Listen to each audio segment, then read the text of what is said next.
మా తాత నేతులు తాగారు మా మూతులు లాగండి అని అంటే ఇప్పుడు అది సామెత ఇప్పుడు మనకు వర్తిస్తుందంటారా?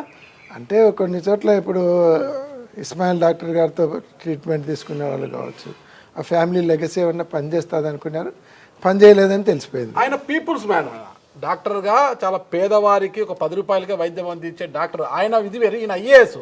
బ్యూరోక్రాట్కి ప్రజలకు ఎలాంటి సంబంధాలు మీకు తెలుసు. ఐఏఎస్లు ప్రజలతో ఎలా ఉంటారనేది కూడా చాలా తక్కువ మందే ప్రజలతో మమేకమై ఉంటారు. చాలామంది ఐఏఎస్లు ప్రజలతో అడ్డి ముట్టినట్లు ఉంటారు, వాళ్ళ స్థాయి మీకు తెలుసు. మరి ఇంతియాజ్ అహ్మద్ మన హఫీజ్ ఖాన్ గుడ్ విల్ సంపాదించుకోలేకపోయారంటే ఎటువంటి గుడ్ విల్ లేని ఇంతియాజ్ అహ్మద్ని ఎలా తీసుకొచ్చారు ఇక్కడికి? అంటే ఫ్రెష్ క్యాండిడేట్ అయితే నెగిటివ్ ఉండదు అనేది ఒకటి ఆలోచన.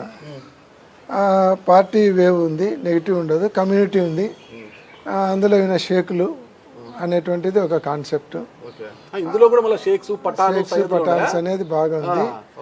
పఠాన్స్ తక్కువ స్ట్రెంగ్త్ ఇడ, అంటే వాళ్ళ నెంబర్ వచ్చేసి ఒక 5,000 అట్లుంటుంది.